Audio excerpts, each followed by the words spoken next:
ever joined before, either internal to PA or externally. We tend to host these sessions every 6 weeks or so. And I always say that there is only one thing that makes you presentable in those sessions, and that is it needs to be in depth. I don't want any tool push or just people saying that they've got this great little solution. We are here to look at what's under the hood, what's under the bonnet, how does it really works, either from the math point of view or, like today, from an engineering point of view. We started those sessions years ago when they were still real pizza sessions locally in the PA Consulting Dutch office. We've then since branched out to do them externally. And obviously it takes a lot of effort to do it, but it's great to build a group like this that is not just internally to PA, but also external to the community, the data science community. Because in the end of the day, data science wouldn't be here if not for the open source community. Everything we use, be it Python or any package, scikit-learn, R, it's all open source, it's in the public domain. And that makes this a fascinating and fast-growing and exciting, hairy subject. So to give back to the community, we have decided to open up these sessions so we can share our knowledge and understanding and also gain from that. Today is a topic that's very close to many people's hearts. I'm going to hand over to Maureen, who is one of the data scientists here at PA. And she is going to walk us, together with another colleague of ours, Max Vastert, walk us through what we think is at least the idea of machine learning CI/CD. All right, Maureen, take it away. Yeah, thanks, Willem. Let me share my screen.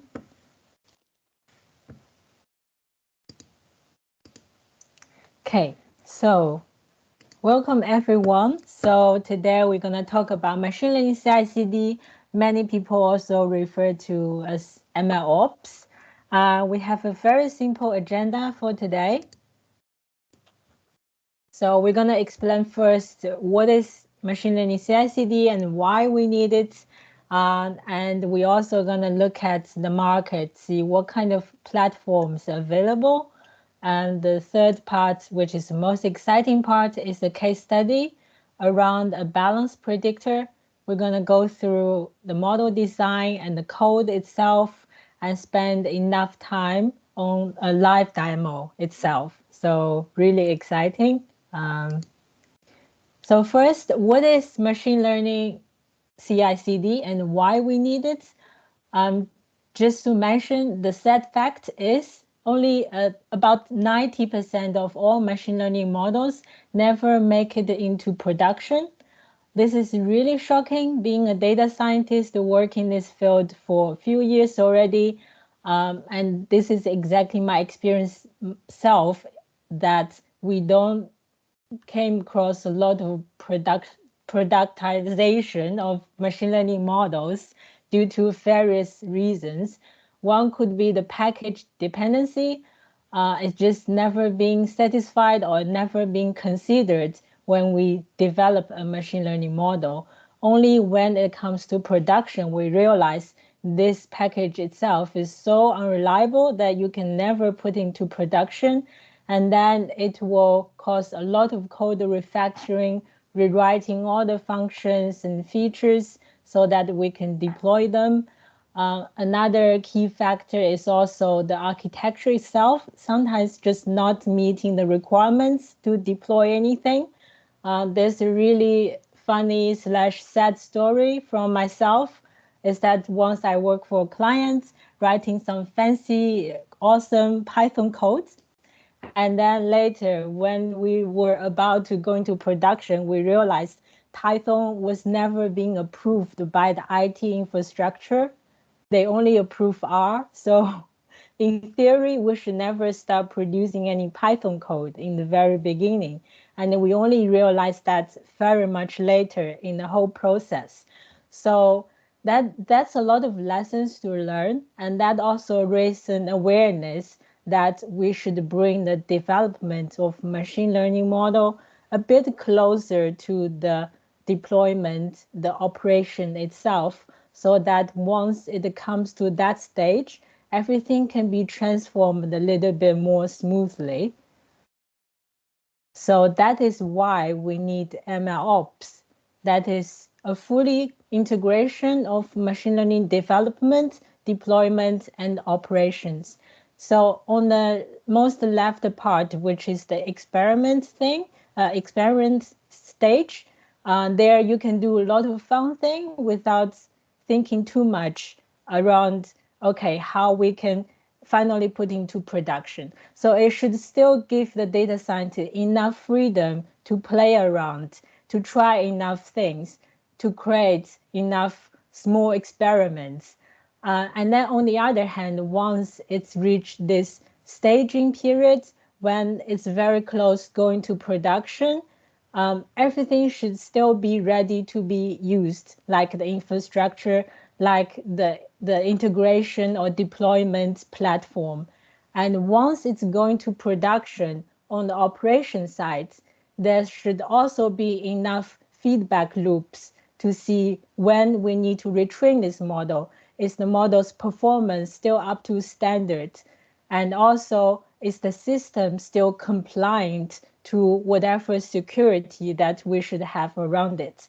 So mention again, the key concept here is to have everything fully connected to each other end to end so that we have less disruption as less as possible. And this is a concept very similar to current DevOps, which is something around developing and operating an app. However, machine learning itself puts new extra requirements to this kind of DevOps concept because we have additional things to manage. Instead of an app itself, we also need to manage the data source, the data warehouse, the model registry itself. That's why it's based on DevOps, but goes a lot beyond DevOps itself. So we have, in order to put it a bit easier to implementation, we proposed several maturity level to it. So the first maturity level 0, which is the lowest level, which also means almost there's no automation. Every block stands alone on its own, and it goes down like a waterfall manner. And every step from left to right is probably a few weeks, if not months of work. So you can see it's very inefficient, and it's usually requires a lot of people's work to make the final model into production. If we go a little bit above in the maturity level, which is level 1, you can see there's already a little bit automation there. So on the most left part is the data extraction step, and we will have sort of data extraction pipeline to regularly require data from the source system and dump it to some kind of intermediate points that any data scientist can easily pick it up to do their work. And then once it go into the machine learning development stage, you have this end-to-end process from data preparation all the way to model registration. It's gonna be kind of pipeline to connect each step. However, it will still require some manual work if you want to tweak small things inside. So the major difference from the one before is that you will have a little bit automation around the machine learning pipeline it's going to be a little bit orchestration around it to handle the flow. So to stitch things together into one pipeline. And then once the model is fully developed, you probably need a little bit extra manual work again to push it to deployment so that someone else can call this model and get a prediction. So it's a little bit advanced compared to the one before.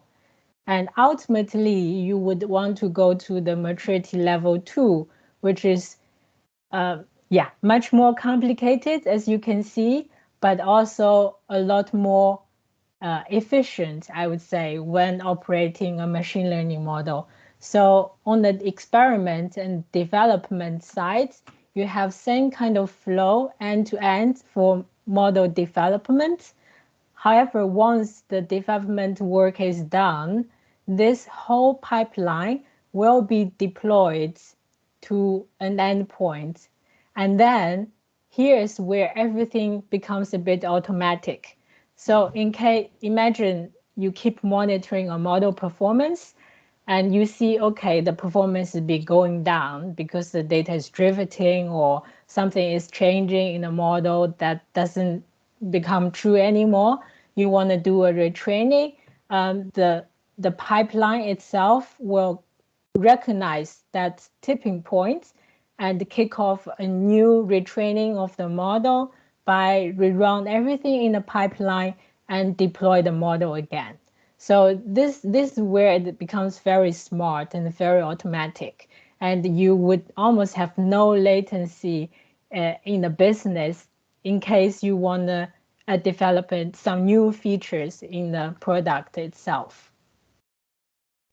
Okay, so that is everything about the machine learning of CI/CD maturity.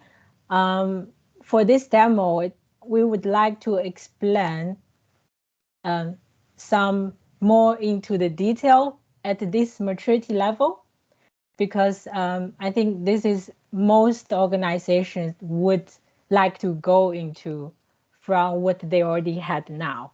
So I think it would make most sense that we get to know this stage a little bit better. And the third one, so this maturity level 2, is very nice to vision, but still quite difficult and put a high bar on the technology requirements to implement. That's why I think it's still a bit far away. And now let's look at what are the available tools in the market, because the whole process looks like a very complicated thing. And most likely you would need some smart platforms to handle all of this so that you can have everything integrated and fully connected to each other. So we know 3 big cloud providers, Azure, GCP, and AWS. They all want to be a player in this game. So they've put forward a whole selection of tools for each of the small modules you want to have in the whole process. For example, the data extraction, Azure put forward like data lakes and data factory. Synapse is something relatively recent about having Spark capability. For GCP, you have a bunch as well. And for Amazon, the S3 is pretty well known and pretty widely implemented already. And for the model development part, for Azure, there's a fully connected platform called Azure Machine Learning that's specifically tailored for multiple data scientists to work together on one project. And GCP also had something similar, like AI platform pipeline, AI platform notebooks, which is nothing different from a normal Jupyter notebook, and you can write same kind of data science scripts in there. Amazon put on something called SageMaker. Again, it's an integrated platform for data scientists to play with. On the production and operation side, Azure has DevOps and some Kubernetes services for deploying a very complicated application. For GCP, they have something similar, as well as AWS. I leave out Databricks because it's something a bit special and it's little bit goes hand in hand with Azure for most of the case. So there's this Databricks lake warehouse platform, which is similar to like a data lake in Azure. They have notebooks as well, which is Spark Nature. That's a nice thing about it. But you can also easily implement it in Azure and use it from Azure connected to the Azure machine learning platform. And for the production operation side, it doesn't even have its own. It's adapting everything from Azure DevOps. Another last thing to mention, which is Dutch, I think it's something I came across pretty recently.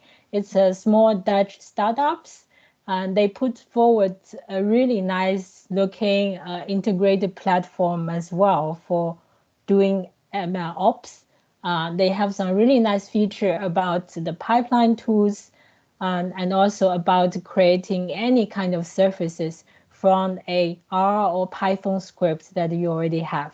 I haven't tried it myself, but only by looking at it, I think it's already really interesting. Before I move on to the case study, any questions so far? No? Okay. So let's talk about the case we want to look at for today. It's a balance predictor. The concept is that for a bank, they usually rich in transaction data. They have whole records of what kind of transactions going on for each of the accounts. And from the bank itself, they would like to have some capability on using this data to help with their customers. So for example, if you already have this much of transaction history, can the bank actually suggest something around how your end balance would look like in a month if you spend it very aggressively versus medium versus passively. So it's something limited to similar to this kind of investment account you would have. And then ultimately, it will be nice to help customer to anticipate how their bank account would look like by the end of a month, for example, before the salary comes in, to avoid some unfortunate situation like your money is running out, but the new salary hasn't come in yet. So it's just a little nice experiment to do. And the idea we had is like ultimately we would have an app like this that has a kind of nice visual showing how the history looks like and a little bit extra prediction on the right side telling you if you spend in different manners how the balance would look like. So obviously if you spend very passively, you can see a little bit more positivity in the end balance of your account. So that is the concept. And in essence, if we go to a model design, it's a time series prediction. So you would expect some data that comes in as transaction records. And typically you can have, you can expect account ID, timestamp, and transaction amount, this kind of information in the input data. And you would need a step to pre-process this kind of transactions to organize them in a way so that the model can train something on the input. And then you would also need to split the whole data set to train and test. And then the train data set would go into the train step to train a model. In this case, we select the random forest regressor. Typically, you also want to do some cross-validation to make sure the performance is stable. And another output from split is the test data set that would go into a validation step, taking in the model that's just being trained and validated to validate the model performance. And typically, you want to do a plotting like what I've just shown in previous slides. It will be nice to compare what is actually happening versus the prediction. And the last step is to register the model to a secured place with version number, who trained this model, who wrote the scripts, like those meta information, and then it's ready for deployment. So that's how I would design a machine learning pipeline.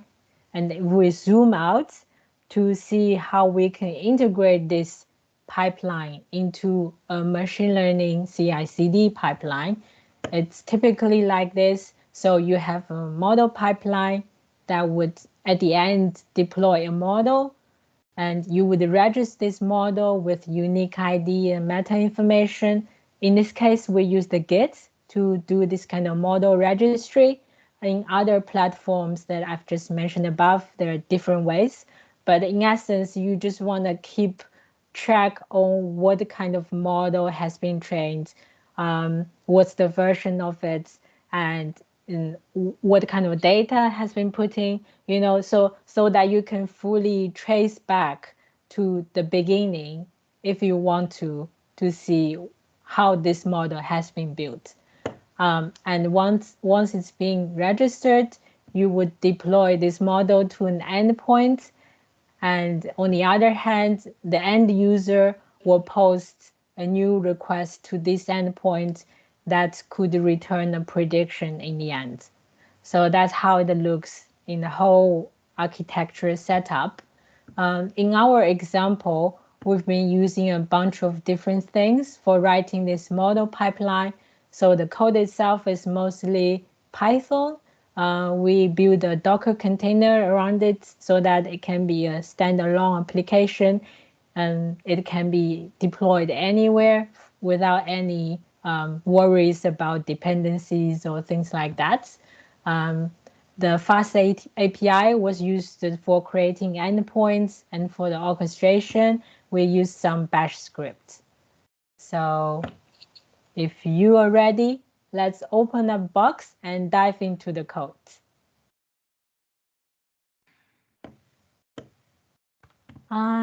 Just want to quickly check again. Any questions from the crowd so far? Sorry, I can't see you guys if I'm talking. So far, it's very clear to me. Yeah. Very nice. Cool. Nice. So this is the dark screen that most data scientists will be excited about. We have a folder called Balance Predictor. This is the project folder, and there are a bunch of things going on in this folder. The first one is the .github.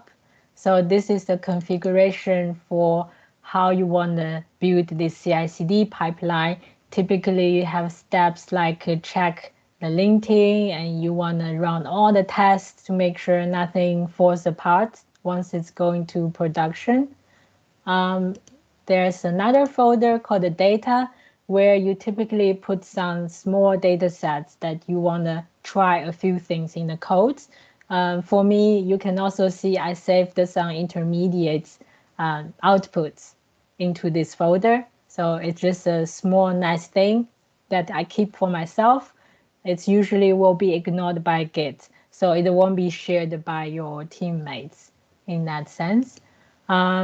Next one is the model folder, where a lot of different versions of model will be saved. The pipeline folder is where you write small scripts for a fast API, a fast app, you can call it in this way, to call some of the functions in the source code folder. And this is where you create individual small apps for each of the steps in the pipeline, and later they are ready to be stitched together to one pipeline. In the source code folder, this one is the one that most data scientists would write code about. So you can see each of the .py file for each of the step in the pipeline, and it contains usually a class that with a specific name, and just write all those functions for those things you want to do in that step. So I will go through this folder a bit more in detail later. The test folder is where you write all kinds of tests to test each of the functions here. So the key thing is that once it goes to production, you really want to make sure every function is doing the things as you expected. That's why it's especially important to write tests for these functions in the source code folder. So I can show you one example quickly. It's just test the split function, for example, to see if it's really splitting as you want it. So it's really simple logic and it's really simple check, but it's very important that to make sure that you are doing that. In the tool, some utility tools to make it happen, which Max will go through later. Another thing, so another challenge data science usually have when they work on a project team is the dependencies. So people might install different versions of Pythons on their local machine. They install different packages as well. Then it becomes quite difficult to manage if you work on like 5 projects at the same time. So it will be nice. Usually it's a good practice to create a virtual environment for each of the project. Then you keep everything around the packages or the Python versions within that virtual environment so that nothing is being messed up. And then the git ignore file. So if you work with Git, you would know there are certain things you want to push to Git, but certain things you just want to keep it to yourself. So for those kind of things you want to keep it to yourself, you should always add them to git ignore. Then when you do git push, it won't push anything you don't want it to git. And then in the root directory, you can see a bunch of like Docker files and a bunch of bash scripts, which I'm not going to go through in detail now because I want to leave the majority part to Max. He will show you around what they would do for our project. Okay, now let's go to the source code folder.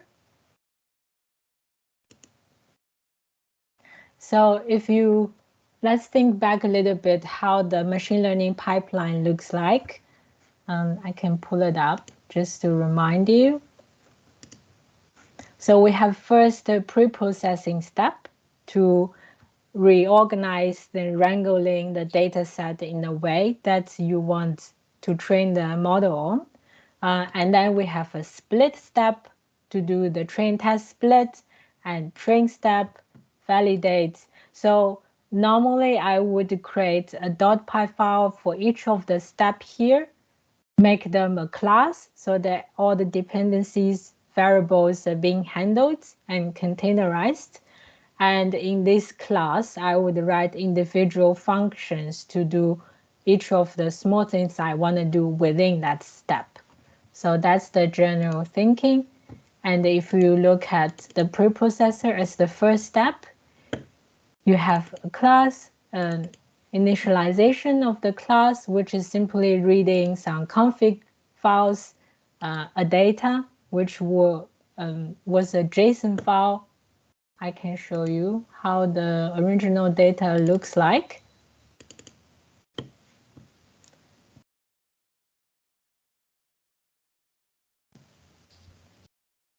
So it's a JSON file that has records for different timestamp, what kind of balance you have at that timestamp, and what kind of transaction you have. And it's a whole list going on like this. And this is only for one account. So you would train a model on individual accounts by looking at this account specific history. So what the preprocessor does is to read in this JSON file as a list, and then it will convert the JSON to data frame, do some preprocessing. If anything breaks, it will raise an exception and then return this data frame. So I can show you the main function. I think it will be clearer. You can see the flow better in this way. So here the input is the train underscore input.json, and it will be plugging to the preprocessor, do the preprocessing, return the data. I can even run this script, I think, in the debug mode.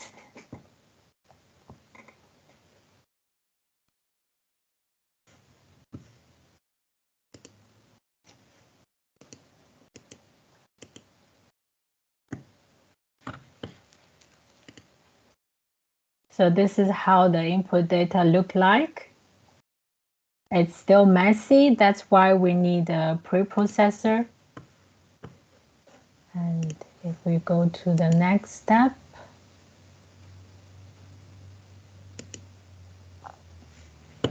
after preprocessing, the data looks like this. So now it's much more readable.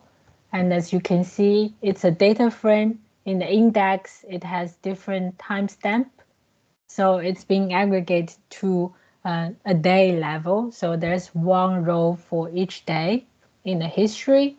The first column is the end balance on this day.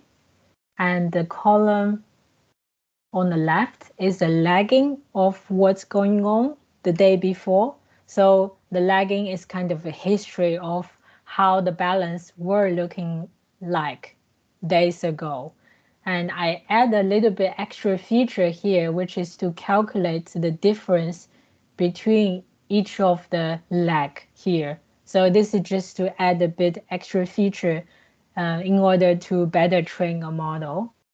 And I did things like this for 21 days. So if I scroll the thing, so that means I look 21 days beforehand and put everything in one row, calculate the differences between each two of them, and use that as a feature array for predicting the end day balance. Does it make sense? It does, yeah. Yeah, I hope it does. And then that's the whole data set. So we want to do a splitting on the ratio 0.8. So that means I would put 80% of the entire data for training and 20% for testing. So, it's always a good practice to split the train and test so that when you validate the model, you don't use the data that has been seen by this model before. A little bit special thing about training and time series model is that you usually don't do that kind of random splitting. So if you imagine if you do a random splitting, the model is kind of not being trained enough for the history and then had to predict something in the future. So it doesn't work well in that way. So a special thing about the splitting for time series model is that you would typically set a time, like a date cut for the entire data set and take everything in the history before this cutting day as training and everything after this cutting day as testing. So that is something special here. And if I show you the train data sets, it's starting from 2019, January 24th, all the way to 2020, June 21st. And the test, so from June 22nd, all the way to November 7th, like this. Yeah, makes sense? And now you would pass the train data into the model train module to train the model. And the model pipeline is a pipeline that has both the scalar and the random forest regressor itself. So it will be nice if you deploy a pipeline, model pipeline. Sorry, we're talking about many pipelines here. And I just want to be clear here, it's a model pipeline that has both the scalar step and the model prediction step. And once you deploy something like this, and when you do scoring later, you wouldn't have to worry about the scaling and the feature preprocessing anymore. So that's just nicer than deploying just a model itself. And then we go to the validator. So the validator would read in the test data and the model pipeline that we've just trained and return a matrix dictionary. In this dictionary, there are a whole selection of metrics that I want to look at. So you can even add more to it if you want. So as we can see, this is not an awesome model yet. The R-square doesn't look promising. The MAE kind of high, but at least it's something. And you know, in the future, we can always keep improving and iterating around it. And then we also want to do a plot to show the differences between history and prediction. So it looks like this. So yeah, so this aligns with what we see in the matrix. You see the red line is the prediction. It's sort of following the trend. So it managed to pick up those major peaks, but not exactly. So yeah, it's a I would say it's a nice one as the first version, but would definitely need some further improvements. Next one. So now we've got the model ready, and we have a new history of the transaction coming, and we want to do a new prediction. So that is what we want to do with scoring. For scoring, we're reading the score data, which I can show you.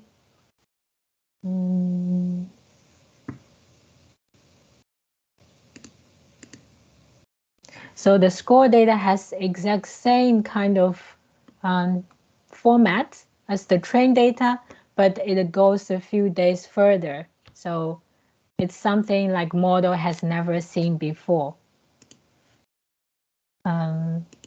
Next one. So based on the input scoring data, we prepare an array of the features so that we can plug into the model to get a prediction. And in the end, it managed to predict a number, which is 8,000, above 8,000. So that is the end day balance for what kind of whatever dates you want to do a prediction on. So that is the whole flow on the data science side. I hope it's clear to you how it works in the core itself. And next one, I would hand over to Max. He will enrich everything to write a nice Docker container around it to orchestrate in a way so that we can manage the model and we can do operation around the model. Okay, if no further questions, I would hand over to Max. Yes, thank you, Maureen. Let me Do you share want to bring? Yeah. Yeah, let me share my screen. Screen 1. Yes. So is my screen visible for everyone? Yes. Yes. Okay, It that's is. great. So what we've seen now is the source code and the actual application that's been built and created by Maureen. I want to go in depth on how to keep this code maintainable and iterate over different stages of the model. And in order to do so, I want to kind of step back a little bit to the GitHub folder, as that is a very important part of the CI/CD of your code base. As Maureen already explained, we have tests, we've written tests, but moreover, we have a linter for code formatting, and for warning for unused code, unused imports, or bad practices. And of course, the tests are very important for regression. So how can you set something like that up? To do so, you create a workflow in GitHub. It's a YAML file with the settings that you need, and it defines the type of server that you're running on, the Python version that you want to use, and the commands that you want to run, where you can name each command to get to reference to when looking at your workflow. And in our workflow, we're highly depending on the make functions that we've created. So I'm just going to step to that file, which is a make file, and shows us different commands that we as a developer can utilize to set up your project, but also maintain your code base over the weeks that you're developing or months that you're developing your models. So a few of the most important ones will be the linting function. You always want to stay close to the best practices of Python code, because that keeps your code maintainable, and also you can easily pass on your code to new developers, and they will understand why you're doing the things you are doing them. So we're linting, we're testing the code, and we're fixing the code. Well, the fix command is basically a formatter. So that means that the code always looks similar over your files, regardless of who has written your Python file. So yeah, besides these commands, there are obviously additional things that you can do. So looking at the GitHub workflow, we're running always on Ubuntu 20.04.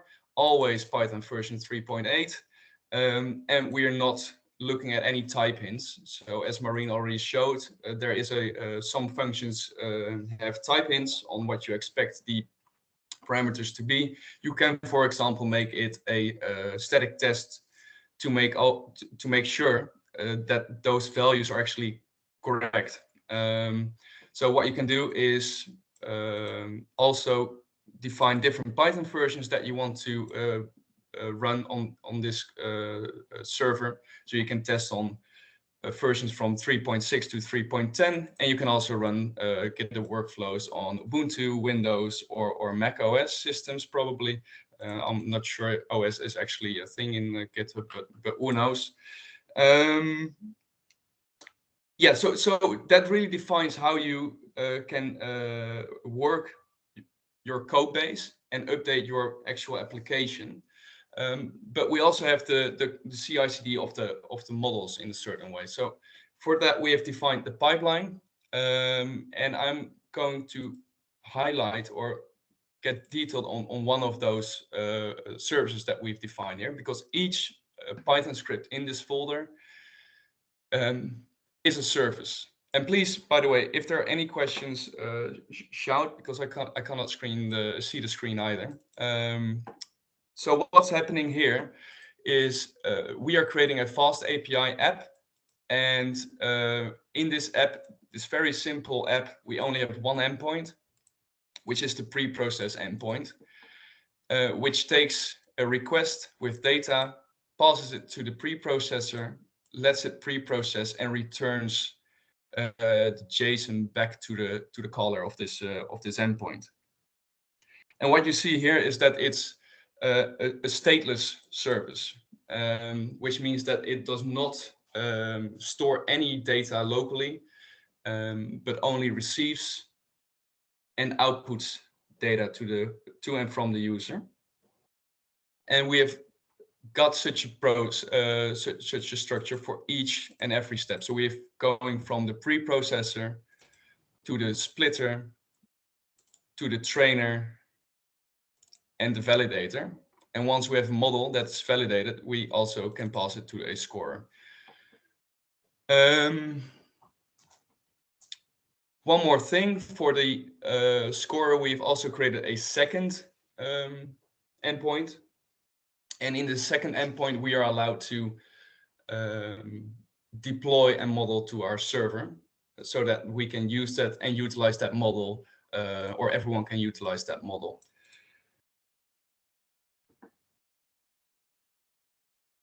Yeah, so what's interesting here is that essentially what we've done is when looking at the source main here, we've split up this pipeline, and for each step we have created a service. So we've created a service for the pre-processing, for the splitting, for the training, validating, and for the scoring of the model. And all of these services need to be managed in some ways. As we are not storing it locally, which is a requirement in order to make it scalable, we need an orchestrator to stitch together all the different pieces of the pipeline. So let me show you our orchestrator, which is a simple bash script that we've written that first wants to know which services we are talking about. And this is just some utility I've written to decide whether I want to talk to a service that I'm running locally or talk to a service that is running on a server elsewhere. I've written down some helper functions that allow us to see some metadata that tells us the version of the code that we used and the date time. So when was this run, which is probably something that you want to see after some time. Is this the latest model that we have created? Moreover, we have a utility script for exiting. If something goes wrong, we want to exit the program, which is useful because then you don't want to pass data around that is useless or not understandable by other services. So going through those steps one by one, you should know that you should pretend that each of these services are already running. I will actually run them in the demo later and show you how it goes in real. Yeah. So firstly, we do the processing step. What we do is we pull the training data into memory and pass all of that data to the pre-processing service, which is running on this URL with the pre-process endpoint, as we saw here. Yes, getting back. Once that is run, we want to keep that response into memory.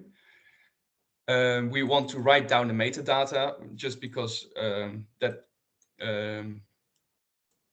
shows us where we are in the process.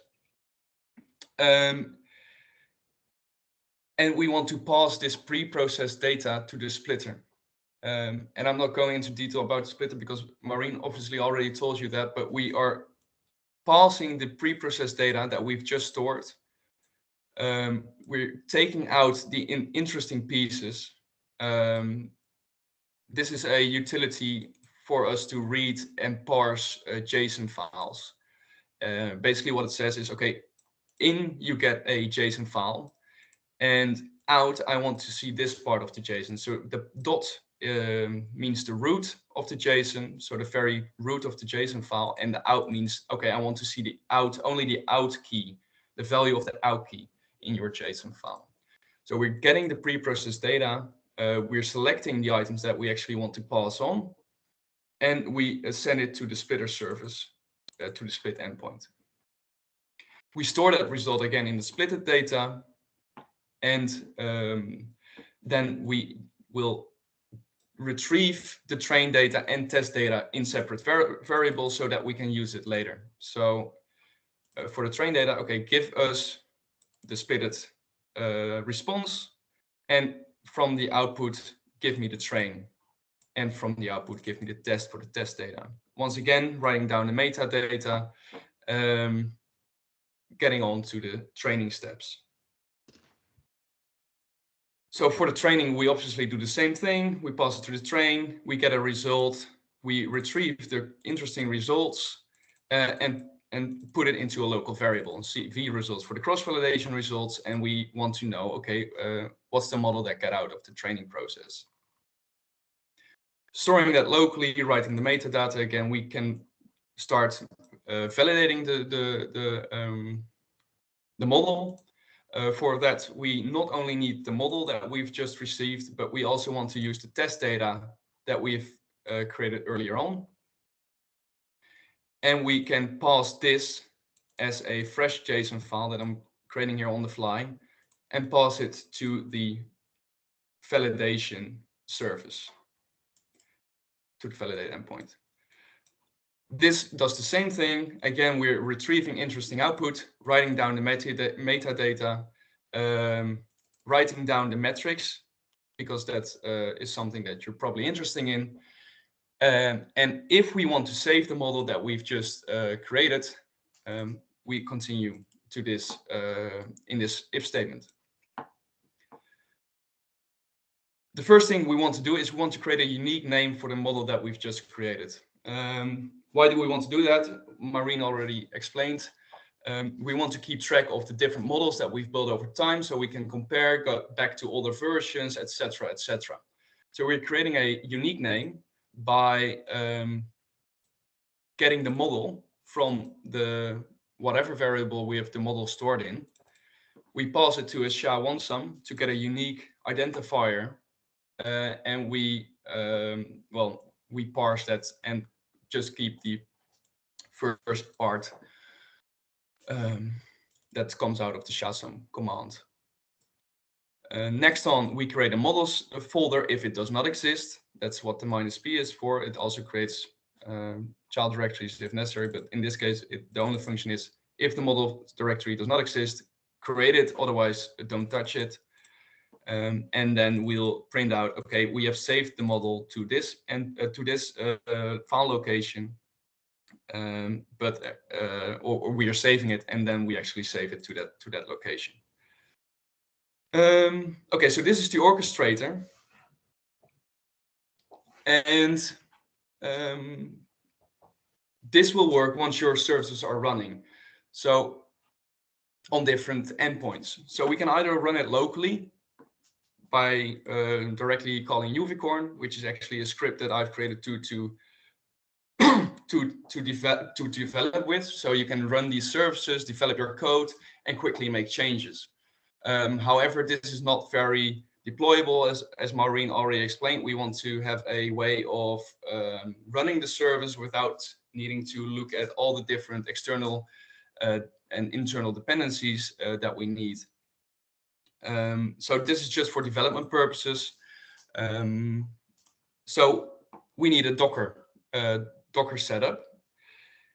And in order to do so, we have created a template Docker file that we will use for each of the services defined in the pipeline. And this is just a simple way of doing it. I know it can be done in better ways, but for now, we think it's sufficient to show that this is one way of doing it. So going through the Docker file, we say, okay, we want to start with a Docker image. Maybe I can start with Docker images. So for those who are not aware of Docker, with Docker you can pull images from a remote repository, build your own additions on that image, and create a container of that image. And the container is basically a running instance of that image that you can play around with. So this is just a definition of a custom Docker image, which we base from a Python 3.9 instance. So Docker has a remote repository with Python 3.9. And from that Docker file, we want to continue on. So we say, okay, our working directory is /code. So everything that we do will be in the /code folder. We will copy our requirements. So looking at the requirements, we have defined all the requirements that we need in order to run our scripts. So this time, the requirements not only include the source the dependencies, but also the pipeline dependencies, because we've kind of bundled them together. Ideally, you would probably want to split those up. Moreover, we have development requirements. These are the requirements that we need for development environments. But obviously, once we're building Docker, we are not really wanting to lint your code or test your code. We expect that to work. So we're only copying the service requirements there.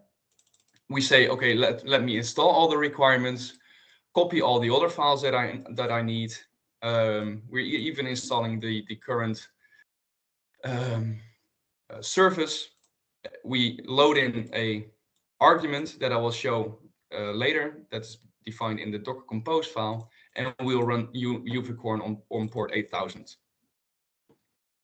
So this is why it's a template. For each of the services that we have here, we can pass in the correct value, which I can show you in the Docker Compose file. So the Docker Compose file will create a Docker container, or a Docker container and Docker image for each of the services that we have defined. So looking here, we see that we have a preprocessor service, the splitter service, train service, etc. Same as the services in our pipeline. And for each of those services, we define the Docker file, so our template, and the service path. So in this case, we'll point to pipeline, preprocessor, and then the app variable. So what will happen is this argument is passed to the template, and UVcorn uses that value to run that script. And moreover, we say, okay, internally, this service is running on port 8000, but I want you to expose, in this case, also port 8000 to communicate with that internal port. For the other service, we obviously have to define another one. So for the splitter, we are running 8001, 8002, 8003, and 8004.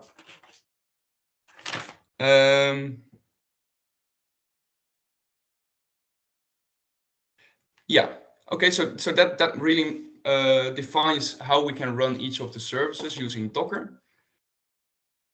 Finally, to make this run, we can use the Docker Compose up command, and it will run all the services. I will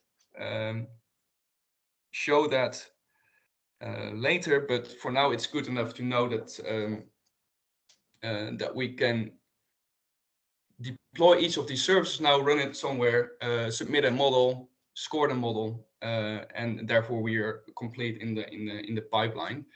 We can train the model, deploy the model, and utilize the model, and commit trained models to a registry. So I think that I can. Oh, I can show one. Yeah, I need to show more scripts because we're not there yet. Because we also have to score a script. So what we've seen here in the pipeline script is every endpoint up to the validator, but we haven't scored anything yet. We have created a separate script to do so. In that script, we define the server that we want to communicate with, and we define the data that we want to score.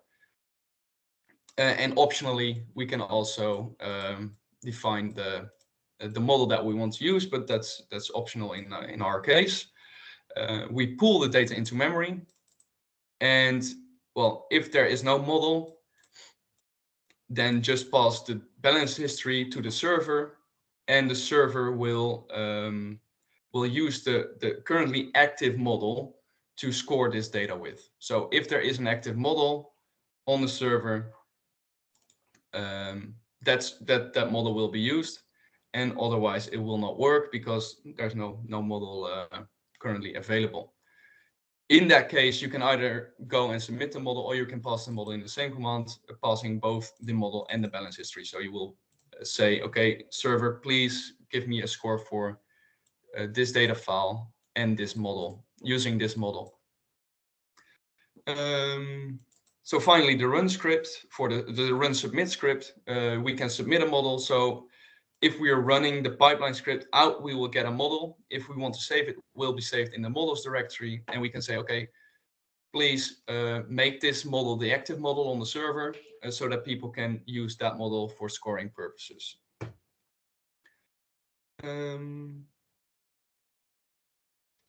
Yeah, so I think it's time to run the Docker container locally. So what we can do is use the Docker compose up command.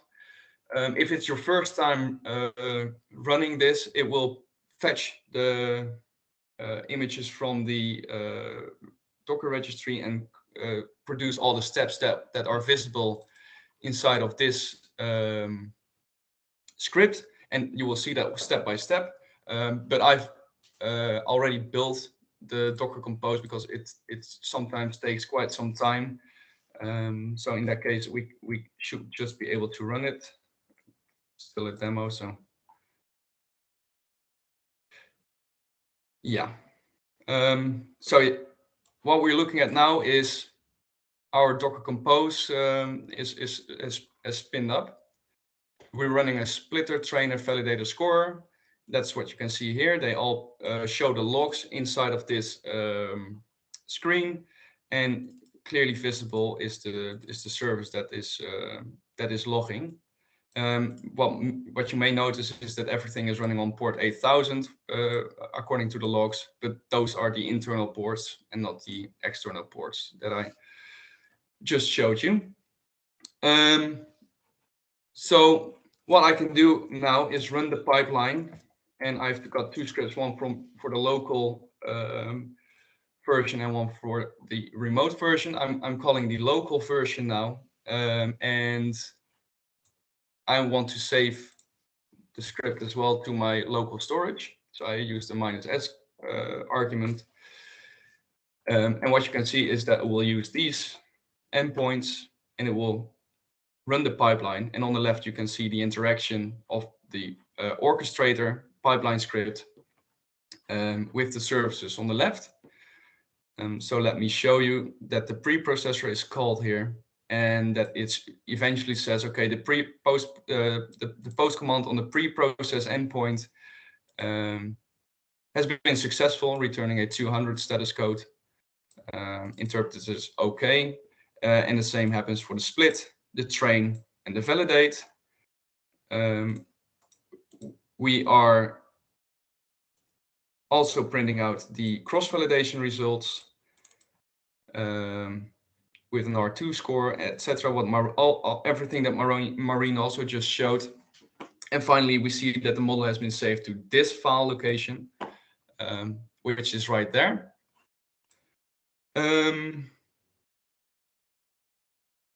So what I can do now is run the submit script, but it's still working on the remote server. So let me change that. So now I'm saying, well, don't use the remote server, use localhost, and use this model, so the model that we've just created. And we'll see that we've submitted the model to the server.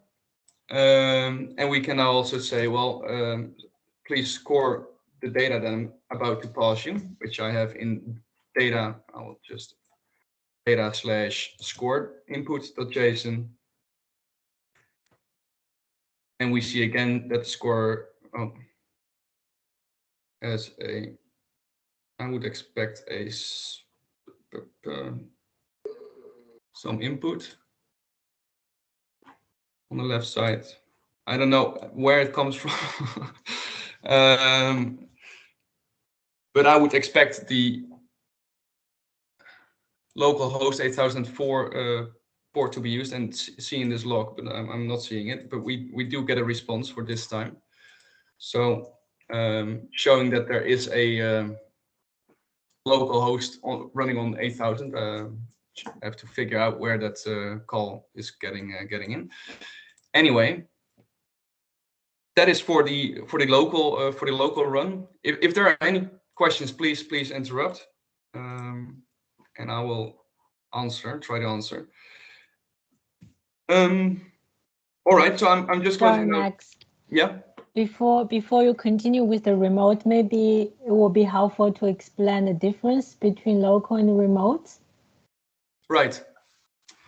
So what we've done is we've created the services now locally, running the Docker on our computer. I have a virtual private server running in the cloud, for which we have configured an endpoint in such a way that not only I but also Maureen can communicate with this service that we've built.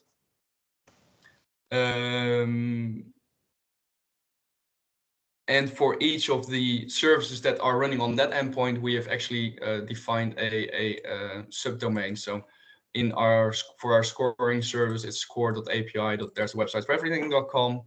And for the rest of the pipeline, we have the same thing, but then a subdomain preprocess, subdomain splits, subdomain train, validate. Yeah, so I think the key point here is comparing to running everything local. Now we're gonna do all the things like in the same way, but in the remote server. And this remote server can be accessed by different people like me. So this model, the results of this model can be achieved by different users. That's kind of really cool compared to everything just running local and people cannot get access to your laptop easily, for example. Yeah, exactly. Thank you, Maureen. All right, so let me access this server. It's basically the same thing, but in this case we run the pipeline remote script, and we also want to save the model. I can show you one thing. As you can see, this green one here we've just created, and I can show you the format of this file, which is maybe interesting to know. When we output the file, we have a new JSON with the output with the metrics that belongs to this model, given the test data. No, not given the test data, given the cross validation of the train data, and we have a validate plot. Moreover, we have the date time on which this model has been created, the version of the code that we've been using, and the author of the code. The author is the host name of the PC you're currently on. So yeah, it's useful to see who actually created which machine actually created the code. And this validate plot is also something that we can show, because we also have a show plot utility, models, and then let's see. I think it's this one. Oh. Okay, well, ignore that. I'll get back to that one once we have this the remote running. So yeah, for this model, we have used this train data, and this is the test data that belongs to that model, and this is the machine. So let's run the remote and save it as well locally. So we're going through the same steps, using different endpoints this time.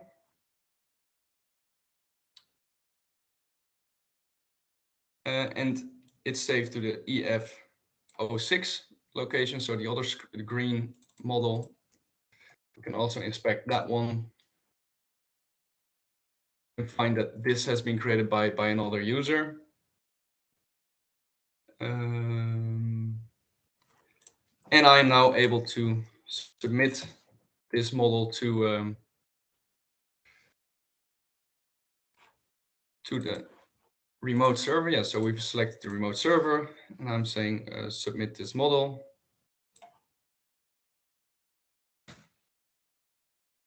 And this is now submitted, and maybe, yeah, this is now submitted and is now able to use be used by anyone who likes to score their data.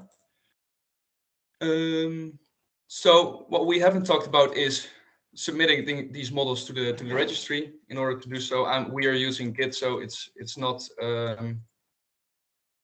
anything special other than adding this to the remote Git repo. So we add all the files. We say git commit new models. Maybe it would be nice to give a performance indication of the model. And commit it. Push and push it to the GitHub repo. This will create a branch on the GitHub repository, which Marine can review and accept if it's all okay, etc. Yeah. So maybe I should hand off to you again. Well, I think if you bring up the GitHub window, Oh, yeah, sure. you can see it as well. Just saving us switching around. Is my screen still visible, right? Yeah. Yeah. So as you can see, we have a new branch. Or yeah. Yes. Yeah, I can see that. Of which we can create a pull request. We can look at the changes. We see that it's the two models that I've just created. Yeah. Yeah, so now as a teammate of Max, for example, me, I can look at the pull request. I can see what kind of code has been changed, how the model has been changed, and I can approve it if everything fits the requirements. And if I approve it now, you should be able to see.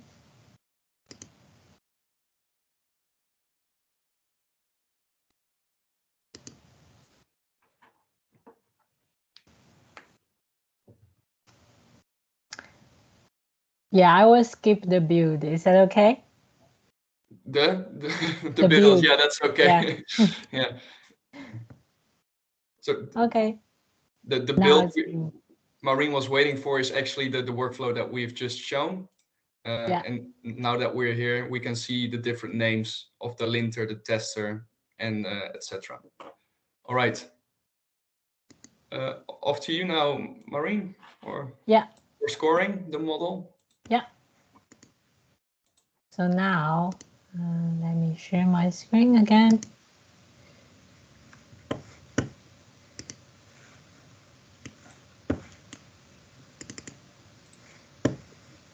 Okay. So I've just merged the new version that's being pushed by Max.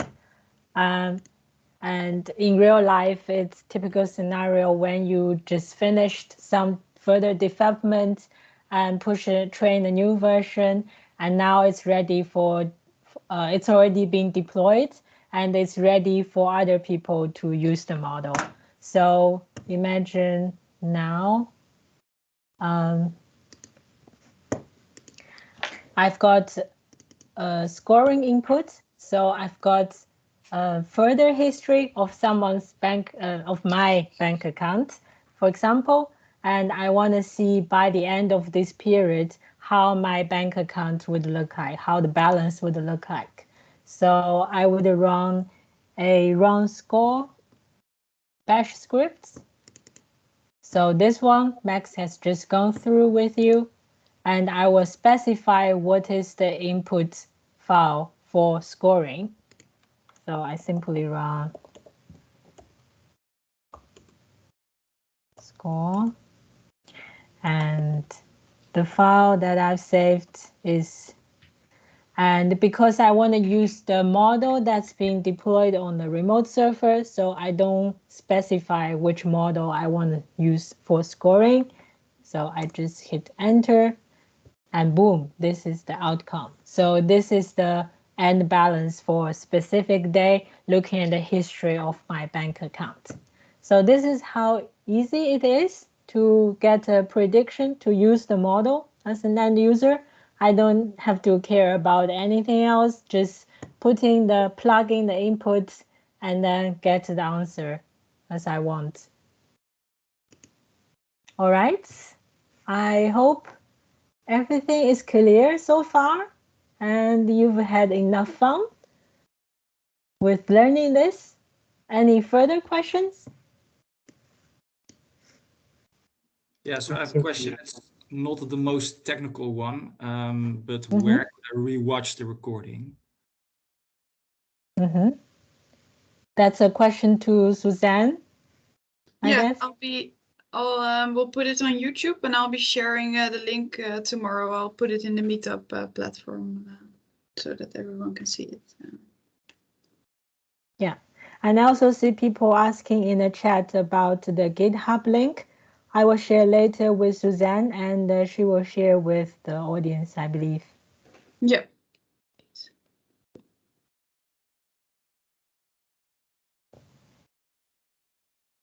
Okay. Any other questions? If not, then I would sincerely like to thank Max Maureen for putting all the effort in. It's a very clean way of working. It really differentiates or makes a distinction between the data scientist who creates the classes and then an engineer creating the wrapper around it and the whole deployment pipeline. I think you've demonstrated how this could work in real life. Obviously, it takes a little bit of more polishing to get a great pipeline going, and maybe orchestrating through Bash is not the most stable, but it will do the same thing, and that's exactly what these sessions are all about. It's showing you what's under the hood.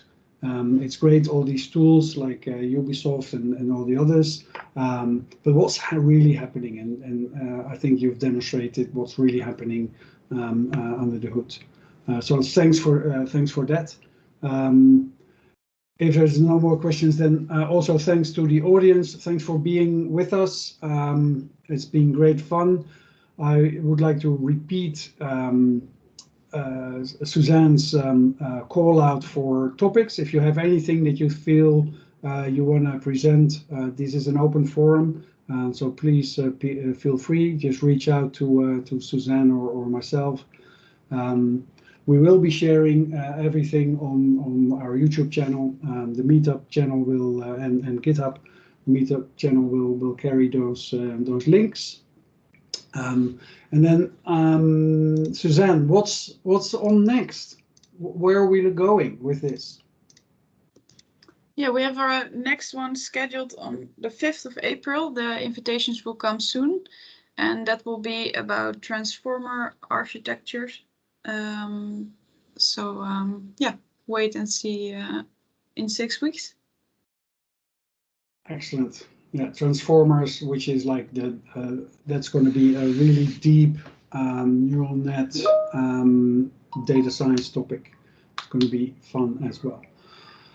All right, we're going to close for today. Maybe share the link of the YouTube channel. Yes, they will be shared by Suzanne afterwards. Thanks, Jimmy.